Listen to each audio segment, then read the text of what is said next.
항상 우리 삶 가운데 기도로 하나님께서 행하시는 일들을 또 경험하고 말씀으로 또 힘을 얻는 귀한 주의 백성들 다 되기를 축복드립니다.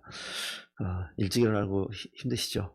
예, 피곤하실 텐데 정신 똑바로 차리고 오늘 말씀 보시면요. 성경의 제자들의 배신이 크게 두 번 나타나는 것 같습니다. 우리가 아는 가룟 유다의 배신이 있고 예수님이 십자가에 못 박히시는 그 장면 바로 즈음에 베드로의 그 세 번 예수 그리스도를 부인하는 장면이 나타납니다. 사실 예수님이 그 모든 상황을 아시잖아요. 최후의 만찬의 자리에서 식사하실 때 누가 나를 팔 것인지 이미 알고 계시는 그런 장면. 그럼에도 불구하고 주님께서는 계속해서 희생하는 모습, 섬김의 모습으로 그 길을 계속 가십니다. 결국은 제자들을 위함이기도 했지만 우리가 지금 이 자리에 앉아 있지만 이 땅에 살아가는 하나님의 형상인 저와 모든 사람들, 우리 모두를 위해서 그 길을 걸어가신 겁니다. 그런데 오늘 이 성경 본문에 나타나는 장면 보면 갈릴리에서, 오늘 여긴 예루살렘입니다. 갈릴리에서 제자들이 누가 더 크냐는 그런 다툼이 있었던 적이 있었고요. 오늘 여기 본문에도 보면 여전히 누가 더 큰 자리를 차지할 것인가. 시간이 3년 가까이 지났습니다. 더 많은 무리들이 쫓아오고 예수님의 그 명성은 점점 더 높아지는 것 같고 그 모습을 가장 가까이에서 봤던 이 제자들은 그럴 만도 해요. 자신들이 계속해서 가장 지근거리에 예수님과 함께 있으니까 예수님이 왕이 되신다면, 예수님이 우리가 기다리던 그런 메시아의 모습으로 이제 마지막에 탁 등극하게 되면 우리가 어떤 자리에 있게 될까 기대하는 그런 모습이 있을 것 같습니다. 그런데 예수님께서 오늘 본문 보시면 너희들이 생각하는 그런 모습과 다르다는 얘기를 하죠.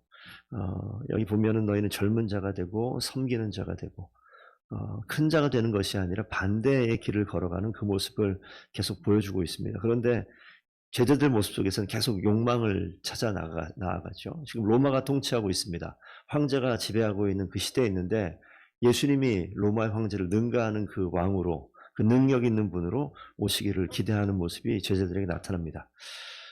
여기서 우리가 한 가지 좀 생각해 봐야 될 것은 어쩌면 지금도 우리가 우리의 욕망을 지닌 채 기도의 자리에, 믿음의 자리에 와 있을 수도 있습니다. 우리가 기도하는 것이, 기도의 모든 제목이라고 하는 것들이 내 필요를 채우는 것, 내가 하고 싶은 것이 이루어지는 것에 초점 맞춰져 있고 그 기도가 우리의 기도의 전부가 되면 여기 나타나는 제자들의 모습이나 우리의 모습이 별반 다르지 않아요.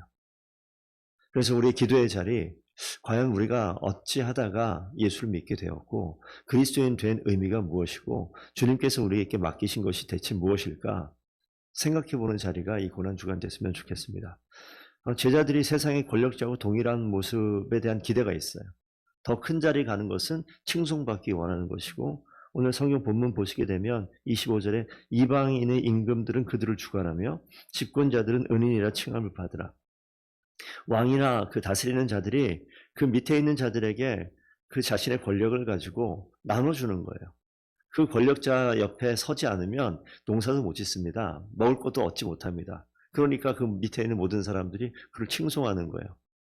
정말 높여야 돼서 높이는 것이 아니라 생존을 위해서 높이는 일들도 벌어집니다. 그런데 위에 있는 사람들은 누리죠. 권력을 누리고 칭송을 받고, 근데 그것을 꿈꾸는 그런 마음이 제자들 마음 가운데 있다고요. 근데 신앙생활을 해도 우리가 높은 자리를 바라는 마음이 있어요. 우리의 필요와 열망을 채워줄 능력의 왕, 그분이 예수 그리스도다, 하나님이다 라고 이야기할 수도 있습니다. 지금 제자들이 말하는 그 모습처럼 그 길을 걸어갈 수 있다는 말이죠. 그것은 유다가 배신했던 모습과 동일한 모습으로 우리도 또한 돈의 유혹이 오면, 권력의 유혹이 오면, 우리 욕망을 채울 것 같은 그런 유혹이 오면 그것을 따라갈 수 있는 제자들의 모습이 우리의 모습일 수 있다는 겁니다. 근데 예수님은 그것을 철저하게 거부하시고 하나님이 자신에게 세상을 맡기셨던 것처럼 이제 제자들에게 그걸 맡기는 거예요. 그러니까 제자들의 생각을 완전히 깨트리는 그 길을 걸어가는 거죠. 잔뜩 기대하고 예루살렘 수도까지 와 있는데, 예루살렘 도성에 와 있는데 우리가 오늘은 지금 본문에 나타나지 않지만 예수님이 가는 그 길은 죽음의 길로 가버리잖아요. 그들의 기대를 깨트리는, 그들의 욕망에 가득 차 있는 그 마음을 완전히 부셔버리는 그런 자리로 계속 가고 있습니다. 우리는 하나님 나라를 이루어야 될 그런 섬김의 자리에 부르셨는데 우리의 마음 중심은 그 자리를 지켜내지 못하고 계속해서 유혹하는 그 자리에 끌려가는 모습이 있지 않은지, 예수님께서는 제자들에게 굴림이 아니라 섬김의 자리로 그 사역에 예수님의 사역에 동참하기를 바라고 있습니다. 이 고난 주간뿐만 아니라 기도의 자리에 시간을 오래 두고 머물면 기도의 내용이 바뀌잖아요. 경험해 보셨죠? 기도의 자리에 시간을 오래 머물러 있으면 우리의 욕망의 껍데기들이 먼저 나와요. 시간이 더 오래되면 더 이상 나올 게 없어요. 그러면서 하나님께서 가장 원하시는 내 내면에 주님께서 나를 부르신 소명의 이유들을 하나씩 둘씩 깨닫게 하고 드러나게 하십니다. 우리의 완악한 모습들, 유혹에 빠졌던 모습들을 밝히 보여주시는 자리가 기도의 자리가 되고 깨닫게 되어지는 자리가 또 그 자리가 됩니다. 예수님이 오늘 가장 중요한 경고의 메시지를 하나 날리시죠. 그게 뭐냐면 31절 보시면요. 시몬아 시몬아 보라 사탄이 너희를 밀가부르듯 하려고 요구하였으나 이런 표현이 나타나요. 베드로를 부르면서 사탄이 너희를 밀가부르듯 하려고 요구하였으나 이게 지금 퀴즈라는 겁니다. 알곡과 쭉정이를 가를 때 저는 시골에 있었을 때 그거 봤는데 해보기도 했고요. 퀴즈를 알죠? 이렇게 막 해서 바람에 날리면 알아요? 몰라요. 네, 젊은 거로 인정. 네. 이렇게 하면 이 안에 옛날에는 요즘에는 뭐 기계가 뭐 돌도 다 갈라주기 때문에 뭐 쌀에 뭐 돌 없잖아요. 그런데 예전에 돌도 있고 쭉정이도 있고 막 그랬단 말이에요. 그러면 이거를 던지는 거예요. 바람 위에다가. 그러면은 바람이 불면 약간 무거운 알곡은 밑으로 떨어지고 쭉정이는 날아가요. 퀴즈를 하면서 알곡과 쭉정이를 구분하는 거예요. 그런데 잘 생각해 보면 사탄이 밀가부르듯 그렇게 한다라고 얘기하면 바람이 세게 불면요. 이거 퀴즈를 하다가 알곡도 날아가요. 사단이 우리를 계속해서 시험하고 넘어뜨리려는 그런 일들이 계속 되어집니다. 그러나 31절 보면 내가 너를 위하여 내 믿음이 떨어지지 않기를 기도하였노니 주님께서 하시는 일이 유혹에 흔들리고 있는 제자들 다 알아요. 우리의 내면을 너무나 잘 압니다. 우리가 육신의 열망을 쫓아가고자 하는 그 마음이 우리 가운데 있는 것 주님이 아세요. 자칫하면 한 방에 날아갈 수 있는 연약한 모습이라는 거 뻔히 다 아십니다. 그래서 사단이 계속해서 그러한 유혹의 자리로 우리를 미혹하는 그 자리로 우리를 끌고 가는 그런 모습들이 여전히 있음에도 불구하고 내가 너를 위하여 내 믿음이 떨어지지 않기를 위하여 기도하였노니 주님께서 계속 기도하시는 거예요. 아까 찬송했었던 것도 보시게 되면 주 널 위해 비네 이게 이런 내용입니다. 우리가 믿음의 자리에 떨어지지 않기 위해서 하나님 기도하시는 거예요. 그러면서 너는 돌이킨 후에 내 형제를 굳게 하라. 베드로에게 직접 얘기하는 건데 베드로가 닭 울기 전에 3번 부인하는 내용이 그 뒤에 나오죠. 그 자리에서 돌이킨 다음에 사도행전 가시면 그렇기 때문에 이 베드로가 뭐 하냐면 정말 복음을 전하기 위해서 형제들을 굳건하게 세우기 위해서 그의 목숨을 바칩니다. 그러니까 유혹에 빠진 정말 죽고 싶었겠죠. 자신의 민낯이 드러나서 얼마나 창피하겠어요. 우리가 모든 성도들 가운데 큰 소리를 팍 쳤는데 우리 연약한 모습, 부족한 모습, 정말 부끄러운 모습이 드러나면 어쩌실 것 같습니까? 베드로가 그 길을 걸어갔어요. 그런데 베드로가 돌이킨 것은 자신의 믿음의 굳건함이 아니라 주님께서 그를 위해서 보이지 않는 자리에서부터 끝까지 기도하셨던 주님의 기도 때문에 베드로가 그 자리로 돌아와서 주의 사명을 감당하게 한 줄로 믿습니다. 배신 가운데 있지만 하나님께서는 그 자리에서 하나님이 원하시는 꽃을 피우셔요.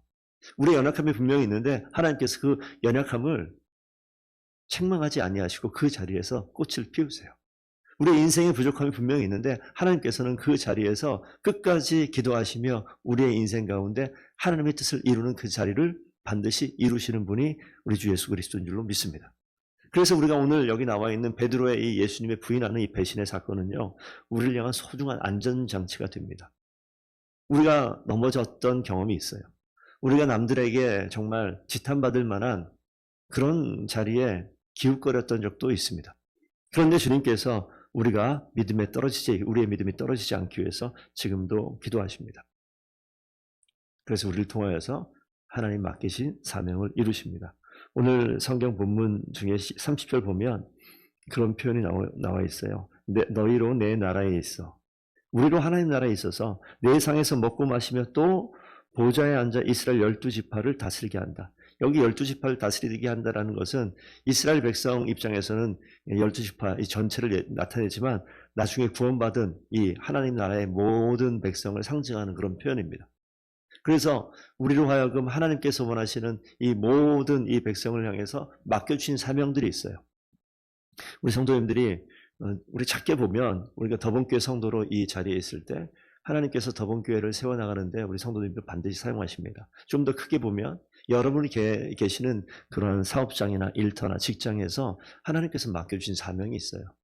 하나님이 돌이킨 후에 내 형제를 굳게 하라는 이 말씀을 꼭 기억하시길 부탁드립니다. 우리의 사명의 끝은 넉넉해지고 풍요로워지고 내 필요가 채워지고 내가 원하는 열망들이 다 이루어지는 것이 우리 기도의 끝의 자리가 아니라 하나님께서 원하시는 것은 돌이킨 후에 내 형제를 굳게 하라.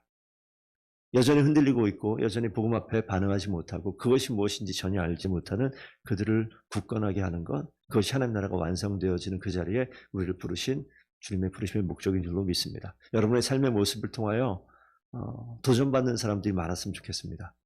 내가 예수 믿는 것을 남들이 알았으면 좋겠어요. 그리고 그것이 남들에게 부러움과 존경의 모습으로 중요한 가치로 심어지는 그런 하나님의 일꾼들 다 되기를 축복드립니다. 저분을 보니까 진짜 예수 믿는 게 맞는 것 같아.